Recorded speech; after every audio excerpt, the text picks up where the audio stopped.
Welcome to the Brooklyn Knitfolk podcast. This is episode number 54. My name is Jaclyn. You can find me on Instagram and Ravelry, basically everywhere on the internet is at Jaclyn Salem.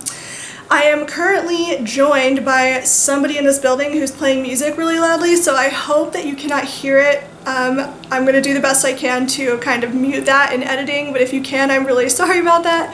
And as the name would suggest of my podcast, I do live in Brooklyn, New York City with my two cats, and thank you so much for joining me today. I hope you guys have had a really great couple of weeks.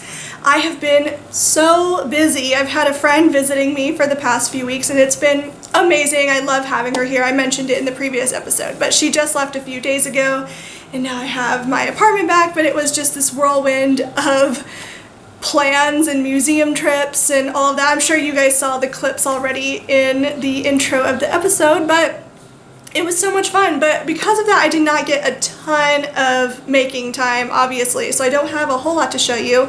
But let's just go ahead and jump right in, because I do have a super important finished object which I showed on the last episode, but now they are officially released on Ravelry, and they are, of course, my Astor Socks pattern. I'm so grateful. I just can't even tell you the enthusiasm that you guys show for my patterns, and I'm honestly, as you can tell right now, I'd like a loss for words to describe my gratitude for how much everybody supports the things I do. So thank you so much. I really hope you enjoy the pattern. I've already been seeing them cropping up on Instagram and been stalking the project pages on Ravelry as well, as you might imagine. And I'm so excited. So yes, they're on Ravelry. There will be a 20% off discount until this coming Friday. So you can enjoy that. If you are interested in knitting the pattern, then you can get a sweet discount for now. So yay, so excited. I've already talked about them in the previous episode, but in case this is your first time watching, this is my latest sock pattern, the Astor Socks. It has 2 climbing cables. I'll just take it off the blocker so you can see.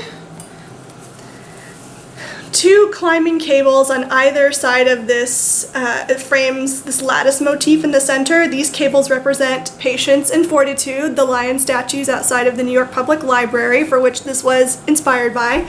And then in the central lattice motif here, there is a lattice design in the architecture of the New York Public Library right before you enter into Astor Hall, hence the name Astor Socks. So that's what that's for. And then 5 stripes for the 5th Avenue branch, for which this one is, I was about to say laid out, but it's where it is. It's on 5th Avenue, close to Bryant Park. So yay, they're finished and live on Ravelry. So if you want to go purchase them and knit some for yourself, have at it. I cannot wait. Please tag me in any projects of the Astor Socks on Instagram if you feel so inclined to post about them. So just, yeah, I'm dying to see them. And hashtag Astor Socks if you make them. So yay, those are a finished object. The yarn, I've talked about it before, but obviously you guys know I'm obsessed with Sweet Sparrow yarns. And this is her, hi kitty, come here. No, okay. This is her Blackberry Mousse colorway. I asked her to dye up a ton of it for the release of the socks because I know people like to knit their projects in the same kind of yarn as the sample sometimes, so she dyed up a ton of that. And then if you're looking for a less traditionally feminine color, I also asked her to dye up a ton of evergreen on her tweed base, which is called House Wren. House Wren is my favorite of all of Julie's bases. I love her tweed yarns. And I asked her to dye up her evergreen colorway, so if you're looking for a less traditionally feminine color, then evergreen might be your bet. As the name would suggest, it's a kind of foresty green. So I'm so excited. I love them so much. I'm just so thrilled with how they turned out. So those are the Astor Socks. And then as for knitting projects, the only other knitting item that I've really been working on, although I'll show you another yarn project in a second, is a new design. So I showed this to you last time, I believe, and it doesn't look like I've made a ton of progress, but that's because you didn't see me rip out to this Lifeline 4 times since the last time we spoke. I'm not kidding. I've knit all the way up to this second Lifeline here. And I've knit between this second Lifeline and this first Lifeline 4 times. This is like all ribbing down here too, you guys. So let me say it was not the most fun, but it had to be right. When designs are as simple as this, I feel like you have to get the details just right. So it was worth it in the end. I really love how it's turning out, and now I'm starting on the second chart of my pattern. So I'm finally at like the exciting part. There's a little bit of lace in here, some cables in here. Ugh, I'm so excited about it. I cannot wait. It's gonna be a longer project because it's a wrap project, but I'm through one skein and entering into the second one now. And if you haven't heard me talk about this before, again, this is a design project, so it will be a little while before it's finished, but this is the Wool O-Wash worsted yarn. And it's in the colorway Oyster Mushroom. Lots of you are very intrigued by O-Wool yarn after I talked about it on the previous episode. I'm so glad because I'm telling you it's such an affordable sweater quantity of yarn for the quality that you get. It's amazing, and I love all of her colors. Jaclyn's colors are just every single one of them I love. And it's certified organic as well, which I think is really great. Difficult thing to achieve. So this is the wrap design so far. I'm loving it now that it's like finally coming together. So I'm going to be knitting these same charts in here for the duration of the wrap until I get to the end, and I'll knit this part again just in reverse. And the great part is I've been weighing it along the way, so no matter how much yarn you have, even if you don't want to knit it quite as long as I'm knitting this one, I'm going to make sure I have the weight amounts of yarn so you can use up every bit of yarn that you have. So it'll be a good stash buster or kind of a good like knit with what you have type of pattern. So I'm very excited about that. it's on track. So it doesn't look like I've been doing a lot of knitting, but honestly I probably knit, like I said, I ripped that back 4 times. I probably knit the equivalent of almost a sweater in the 2 weeks that I had been ripping this out. And then the last yarn project that I want to show you, I was about to say knitting, but it's not, is my granny stripe blanket. So it's been a while since I've shown this on the podcast, and that's because it's been hot and it's been summer, and normally I don't want to work on a blanket in the middle of summer, but now that the weather's like kind of cooled down and there's a little bit of like that fall twist in the air, all I want to do is like get this out and start working on it. So I thought I would show it again because I'm just so excited that granny stripe blanket season is upon us and I can start working on it again. And this is mine. The last time I worked on this was during Vlogmas when I committed to crocheting 1 stripe a day during Vlogmas. And if you haven't seen Vlogmas, that's where you do daily life vlogs from December 1st to December 25th. So every day during Vlogmas I did 1 stripe, and that is no picnic. Well, I mean, it is a picnic because I love this project, but it's not a quick endeavor. It definitely takes me probably at least 30 minutes to 45 minutes to do an entire, maybe that's overstating it, I don't know, but at least 30 minutes I would say to do an entire row, just because mine is so wide. I crocheted about the width of my queen size bed. So it would be extra, extra big. So I'm not mad about it though, because once I get to a certain height, I'll be able to use it this way for a little while. Like I can already almost curl up underneath it this way, so it'll be usable even when it's not finished. So in case this is the first time you're seeing my granny stripe blanket, every single thing you could possibly want to know about this blanket, how to make one, the yarns I use, the hooks I use, all of that good stuff is on my project page on Ravelry. So if you have any specific questions, just go to my Ravelry project page and it's probably answered there, including like video tutorials I used on how to start one. But a general overview in case you can't kind of see. I do color manage this blanket, so I don't do any kind of magic yarn cakes, and I like to do mostly neutrals with pops, mostly neutrals and some pastels with pops of neon and pops of dark colors in it. Get a close up there. I'm so in love with it. I cannot wait to start working on this. And this year I purchased an advent calendar from Knox Yarn, and I am obsessed with Knox Yarn. I'm so excited. And I'll have Julie's again this year as well to open on Vlogmas. So usually Knox Yarn and Julie's Yarn, Sweet Sparrow yarns, are perfect for my blanket. Knox Yarn especially has a lot of pastels and some really beautiful dark colors as well. So it's gonna look gorgeous in here. I cannot wait. I wish that Stacy of Stress Knits was doing an advent calendar, but I think Stacy, Julie, and I are gonna kind of do a little mini advent calendar swap amongst the 3 of us, so maybe I'll get some of her yarns in an advent calendar that way. But oh, I just love this and I'm so excited to work on it. Just like holding it is making me want to work on it again, so I'm just gonna like leave it out on the floor. And I have a bag. These are kind of like my upcoming minis, like my ones that I want to use next that I'm like really excited to use, but I have a whole nother giant tote bag over there full of minis. I got rid of like 2 trash bags, not trash bags, that's overstating it. I got rid of 2 like grocery bags full of them, and I gave them to a few people actually who have granny stripe blankets, or some people who wanted to start them, so they went to Good Homes. Everybody was really excited to get those, but it's just colors that didn't exactly work with my scheme of my blanket, so I didn't really see myself using them, so I didn't want to like hold them around in my apartment. So that's the granny stripe blanket. I'm probably going to work on that almost immediately after filming this podcast, just because I'm so obsessed like looking at it. I just am dying to work on it. So now I guess we can move along into sewing, and obviously if you've been following my Instagram stories or are familiar with this dress the last time I showed it, here, let me turn the camera down just a little bit so you can see a little more of it. There we go. Okay, so This is a sort of self-drafted, self-made, sort of McCalls M6955.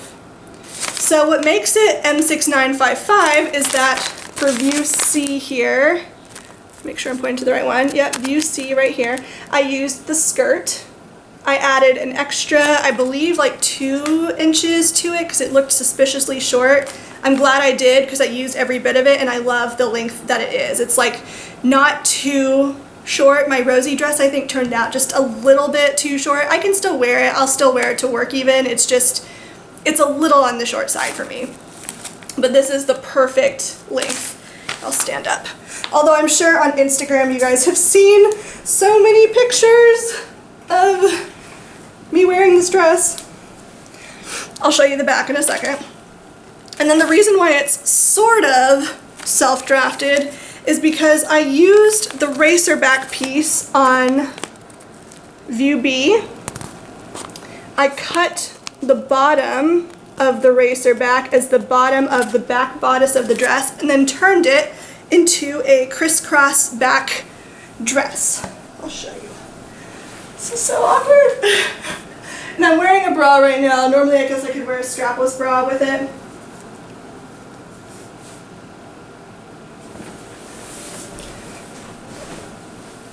So that's the crisscross back part of it. And I love it. Like I just sort of had to figure out how to do it along the way. I stopped the front bodice right here at the top of the shoulder seam and then made 2 long pieces for the crisscross back and then attached it to the top bodice. It is not fully lined, but the bodice is lined, and it's lined in this kind of striped cotton fabric that's really soft. The fabric is a twill, but it's definitely some sort of twill blend because it's so drapey and soft. Like something, I've worked with twills in the past that were pretty stiff compared to this, and this is like almost velvety feeling, and obviously a color I'm obsessed with. I'm probably like blending into the background right now. Yeah, probably blending into the background right now, but obviously I'm obsessed with this color and I really, really, really want to make this dress again. I would say it's probably my best fitting dress that I've made. And that wasn't without a lot of alteration. I did cut, I can't even remember, I think I cut the size, let's see, I think I cut the size 16 or 18. The measurements were placing me in a much larger size than I normally go for. And I measured the pattern pieces and I was like, this still looks really big. I mean, of course, all the big 4 patterns have too much positive ease in it, but the 14 even was too big, if I'm remembering correctly. I ended up having to take in like 4 inches out of the waist or something insane, but so it goes. That's the fitting process for you, but I love the finished piece. I think I know I will make this again. This and the wrap dress, those are 2 that I just like really want to make again. I will lower the neckline just by 1 inch, I think. It's not like too high. I mean, I like it as is, but I would probably lower it another inch just because I want this to be kind of like a going out dress. So, and of course because it's a full circle skirt, it's ultra body flattering, very flowy. I do have to be careful when I walk down the subway stairs because the wind just like blows it up, so I have to like hold it down when I'm walking down the stairs, which is really funny. But if you do want to make one of your own, I do think this is a really great pattern, McCalls M6955. Just be prepared that you will have to do, like all McCalls big 4 patterns, take out a lot of the excess ease in it. But other than that, I love this dress. It's the best fitting one that I own by far, and I should make it again just because I'm so comfortable. Like, you have to probably bury me in this dress. I've worn it, I don't know, like 5 or 6 times already since I finished it, and it needs to be washed probably. I've Febrezed it quite a bit. We all do it, okay? We all do it. Okay, so the next dress project that I've started is a work in progress. So you might be familiar, I'm probably gonna get it wrong. I'll put it on the screen if it's not right, but I think it's Vogue 9253 can't remember for sure, but it's the one that's like basically this dress right here, but really, really low cut in the center. I loved that Vogue pattern at first glance, but then when I looked at the finished objects of it on Instagram, I noticed that the lack of waistband, see this one has a waistband in it, the lack of waistband in that pattern meant that it looked like there's a tie on that dress as well, and the tie was always tying way below where the bust seam was, like further, or not, like the waist seam that's like right underneath the bust, and the tie was like way below it. So it kept looking to me like it wasn't fitting properly, and the pattern illustration didn't look like that, so it was like a little bit misleading, I thought. I don't know, so I kind of held off on making it, and then I came across this McCalls pattern. This is M7654, and I saw view C, and I was like, I could probably, like, I loved the fitted waistband. I love the little gathers for the bust shaping. I think it's so feminine and so pretty. The only thing I didn't really like is the gathered skirts, just because we've talked about this in the past. Gathered skirts just aren't like super flattering on me, I feel. I'm not gonna, never say never, I'll probably make one again at some point, but they just kind of add bulk to my waist instead of making it look smaller. Fabric choice is essential, as always, with gathered waist dresses. So I'm kind of making view C, but I'm very inspired by Reformation's Geneva dress. I'll put a picture in here for you to see. And so I'm kind of just making it look like that as much as possible. So I used the bodice from this pattern, but that's basic, oh, and the waistband. The bodice and the waistband, but that is basically it. I'm kind of going rogue, figuring out how to make this dress on my own. And so this is kind of the progress that I've made on it. I've finished the sleeves off. I've attached a skirt. Waistband is in. I just love this gathered bust line right here. I think it's so pretty. And I'm in the process right now of finishing off the binding slash what will be a button band all the way down from the waist. So it is going to be quite a low V. I'll probably have to get some bra tape and put some bra cups in it to make sure there's no nip slips or anything crazy like that. But I do love how it's turning out, and I've cut it to a mid-calf length, and the fabric I'm using is this polka dot fabric. I'm pretty sure this was supposed to be the right side, but I kind of liked the navy dots better. It's a little more subtle. And I think I'm gonna love it. The only concern I have right now, I did take in quite a bit here because it wasn't fitting right, but I'm concerned now that I've taken in too much, and I think it's gonna be a little bit too small. Like, I'll be able to get it on, but I don't think it's gonna look very good, so I'm either gonna have to take out this dart, let a little bit out of the waist, and recut the back skirt pattern. I've drafted this A-line skirt from a video tutorial I saw on YouTube in 3 pieces, so 1 piece for the back, 2 pieces for the front on the left side and the right side. So I'm concerned that I'm gonna have to take out this dart, let it a little bit out, and then recut this back skirt piece, but we'll see. I'm just gonna go ahead and put it all together, see how it looks on. I am in kind of like been working out a lot lately and trying to eat healthier, and so I'm actively trying to like lose a little bit of weight right now, so maybe once I get to my goal this will fit. We'll see. I don't know, but yes, for now I'm just gonna finish it off, see how it goes. So I'm close. I need to, like I said, finish the binding slash button plackets, and I'm going to do buttons from the waist down. I'm going to add belt loops on the sides and then one on the back, and then do a big tie on it, and then I just need to hem it, and then it will be finished. So I'm really enjoying the process of putting it together, but it is a little bit of a challenge because I'm not really using the pattern of the instructions anymore. I'm just kind of going based on what I've learned in previous projects. So that's both rewarding, but also a little bit difficult. You know, you just have to think through it, but it's fun. I like it. I'm sure I've said in my Instagram stories that my pattern piece drafting, I use air quotes around that, is probably like atrocious slash like people rolling over in their graves. Well, that would I guess mean they're dead, so never mind. But you know what I'm saying about my pattern piece drafting. But you know what? Who cares? Like, I think the point here is like done is better than perfect. When I have it on, no one's gonna know if it's like perfect or not. Just if my main point, I guess, of telling you this is that lots of people tell me they're dying to get into sewing, but like just don't really know where to start, or that it looks really difficult. Like the hardest part of any of this is just starting. Really, that's it. You know, so what if you mess it up? Like, you can fix it, you can unpick it, you know?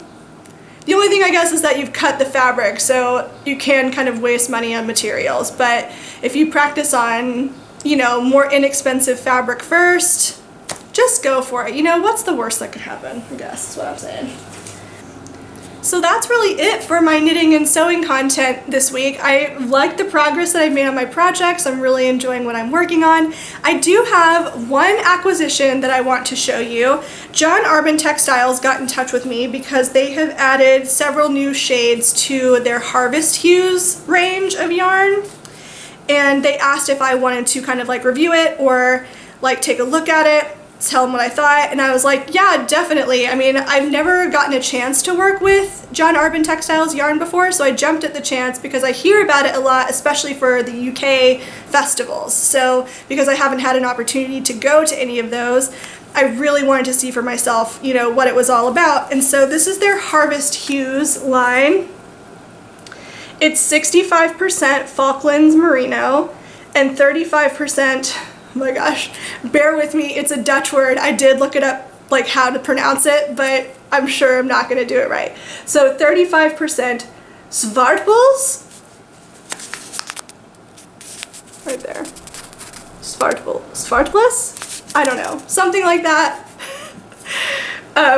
Yarn is the fiber content. And it's a fingering weight yarn, and they, like I said, added 6 new shades to the range.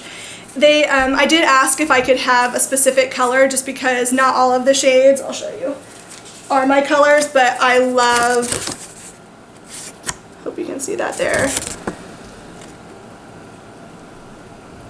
They have so many to choose from. So if autumnal shades are your thing, definitely jump on it and give it a look because the yarn is so cozy. It's definitely not scratchy, but it's definitely more of like the woolly or wools kind of range.